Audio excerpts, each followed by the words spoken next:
आशाताई, तुम्ही ऐकलत का त्या शिवाजी ग्राम संघाबद्दल? त्यांच्या ज्या लिपिका आहेत ना छायाताई, त्या भेटल्या होत्या वाटेत मला. हो का? काय म्हणाल्या? कशा आहेत त्या? आणि ग्रामसंघाचं काम कसं सुरू आहे? ठीक आहेत बोलल्या, काम ठीक सुरू होतं म्हणे, पण मध्ये काहीतरी गोंधळ झाला असं सांगत होत्या. गोंधळ? तो कसला? काही काळजी करण्यासारखं तर नाही ना? हो, तसं टेन्शन आहे त्यांना. त्या सांगत होत्या की त्यांच्याकडून काही व्यवहार लिहून ठेवायचे राहून गेले, त्यामुळे सगळा गोंधळ झाला आहे.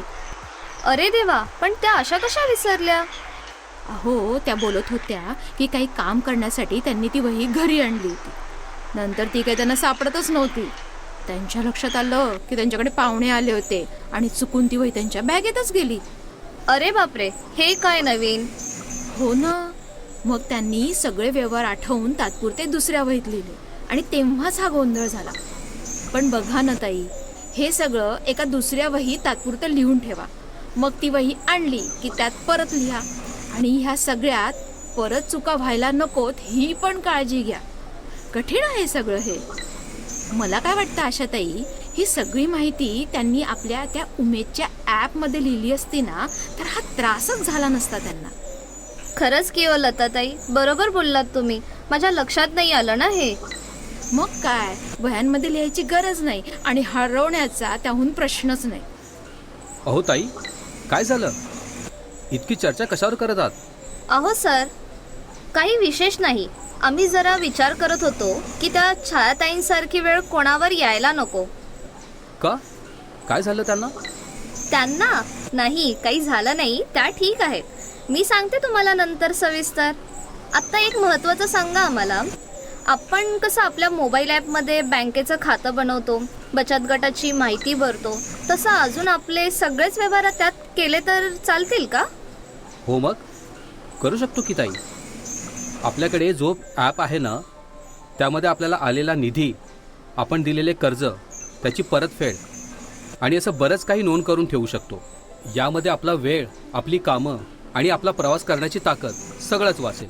आणि आपल्या मोबाईलमध्ये ते असल्यामुळे आपण कधीही आणि कुठेही आपले काम करू शकू. आणि जसं मोबाईल आपण रोजच वापरतो, तसंच आपण हा ॲप वापरून त्याचा सराव करून आपण ज्ञान वाढवू शकतो. पण सर, आता हे सगळं हाताळायचं कसं आणि ह्यामध्ये नोंद करायची ती कशी? सांगतो ताई. आपल्याला CIF निधी आला आहे ना, त्याची नोंद कशी करायची ते बघूया आपण. हो चालेल. हे पहा, सर्वात प्रथम लॉग इन करायचं. आता पहा, इथे रिसिप्ट म्हणजे पावती म्हणून दिसतंय, त्यावर क्लिक करायचं. आता इथे फंडवर क्लिक करायचं. आता खाली उजव्या हाताला प्लस एक चिन्ह आहे, त्यावर क्लिक करायचं. ज्या दिवशी फंड आला आहे त्या दिवसाची तारीख टाकायची. आता इथे बँकेचे नाव टाकायचं. पुढे कोणाकडून फंड आला आहे ते इथे टाकायचं.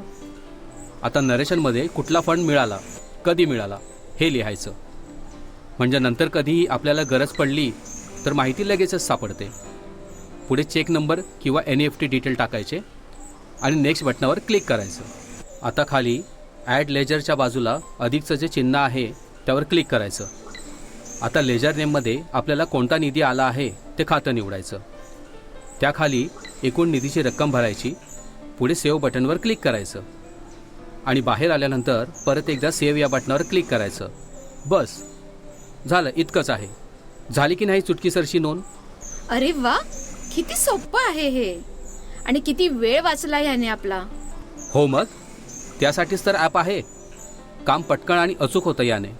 तुम्ही ॲपचा रोजच वापर करा आणि टेन्शन फ्री जीवन जगा. काय?